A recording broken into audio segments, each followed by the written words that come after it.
గౌరవ ఏబిఎన్ ఆంధ్రజ్యోతి అధినేత మరియు సీనియర్ పాత్రికేయుడిగా తనని తాను ప్రొజెక్ట్ చేసుకునేటటువంటి రాధాకృష్ణ గారు మీకు కొన్ని సూటి ప్రశ్నలు.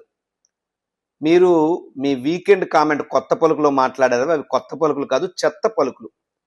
మహిళల జోలికి వచ్చారు. వైఎస్ఆర్ కాంగ్రెస్ పార్టీ నాయకుల యొక్క భార్యలను ఉద్దేశించి చెల్లెళ్ళగా అనుకుని పెళ్లి సంబంధాలు చూస్తారు అని అంటే, తమ భార్యల గురించి ఇంత నీచంగా మీరు మాట్లాడుతుంటే ఏ మగవాడైనా దీన్ని సహించగలడా? ఏ మహిళ అయినా దీన్ని భరించగలరా? ఎందుకు ఇంత నీచానికి దిగజారారు? మీరు కూడా ఒక తల్లి కడుపున పుట్టినటువంటి బిడ్డ అన్న సంగతి మీరు మర్చిపోయారా? మిమ్మల్ని కన్న తల్లి కూడా ఈరోజు మీరు చేసిన దిక్కుమాల మాటలు చూసి మిమ్మల్ని అసహ్యించుకుంటుంది. అది గమనించండి అని కోరుతున్నా. నీ కడుపున పుట్టిన బిడ్డ, లేదంటే నీతో మెళ్ళో తాళి కట్టించుకున్నటువంటి మీ గౌరవ సతీమణి గారు కూడా మీరు మహిళల పట్ల చేసినటువంటి ఈ జుబుక్సాకరమైనటువంటి వ్యాఖ్యల్ని చూసి మిమ్మల్ని అసహ్యించుకుంటున్నారు. తెలుసుకోండి, పోయి మెళ్ళల్లో మహిళలు మీ గురించి ఏం మాట్లాడుకుంటున్నారో, రాష్ట్ర వ్యాప్తంగా మహిళలు మిమ్మల్ని ఏ విధంగా చేదరించుకుంటున్నారో కాస్త ఆ పరదాల బయట నుంచి బయటకు వచ్చి చూస్తే వాస్తవ పరిస్థితులు మీకు తెలుస్తాయి. మిమ్మల్ని చూస్తే నాకు ఒకటే అర్థమవుతుంది, మీరు ఏ రూపంలో ఉన్నారు. ఖచ్చితంగా ఇది మానవులు చేసే పని కాదు, ఇది రాక్షసులు చేసేటటువంటి పని. మహిళలను పట్టుకుని, ఒక ఆది పరాశక్తి లాంటి మహిళలను పట్టుకుని ఈ రకంగా మీరు మాట్లాడారంటే ఖచ్చితంగా మీరు రాక్షసుడే.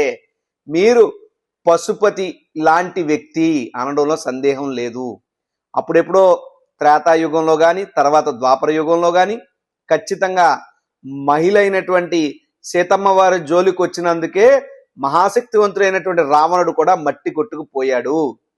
మహాభారతంలో ద్రౌపదీదేవి జోలికి వచ్చినందుకే అంతా ఒక పరిపాలించే మహారాజులా ఉండేటువంటి దుర్యోధనుడు, కౌరవులందరూ కూడా సర్వనాశనం అయిపోయారు. ఈరోజు మీరు ఈ కలియుగంలో ఆంధ్రప్రదేశ్ రాష్ట్రంలో వైఎస్ఆర్ కాంగ్రెస్ పార్టీ నాయకుల భార్యలైనటువంటి మహిళలందరి జోలికి వచ్చి మీరు మాట్లాడారు. ఇది చాలా దుర్మార్గం. మీరు మరో కీచకుడు లాగా, అభినవ దుర్యోధనుడు, అభినవ కీచకుడు, అభినవ రావణాసురుడులా మీరు తయారయ్యారు ఆంధ్ర రాష్ట్ర రాజకీయాల్లో. ఈ మహిళల ఉసురు తగిలి, ఈ మహిళల శాపనార్థాలు తగిలి మీరు, మీ పత్రిక, మీ ఛానల్ మట్టి కొట్టుకుపోవటం ఖాయం. దయచేసి బుద్ధి తెచ్చుకోండి. మీకు సదవకాశం ఇస్తుంది సమాజం, ప్రజాస్వామ్యం మీకు మరో అవకాశం కల్పిస్తుంది.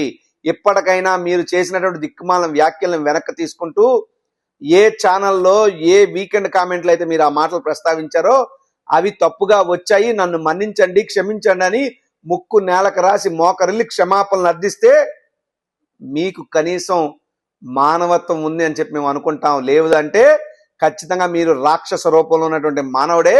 మిమ్మల్ని నడిపించేటటువంటి రిమోటు నారా చంద్రబాబు నాయుడు. మీరు చంద్రబాబు నాయుడు గారి కోసం పనిచేసే నరరూప రాక్షసుడిగా రాష్ట్ర ప్రజలు మిమ్మల్ని గుర్తుంచుకుంటారు. వేమూరి రాధాకృష్ణ గారు, ఇటువంటి దిక్కుమాలిన వ్యాఖ్యల్ని కట్టిబెట్టండి అని చెప్పి మీకు ఈ సందర్భంగా హితవు పలుకుతా ఉన్నా. నమస్కారం.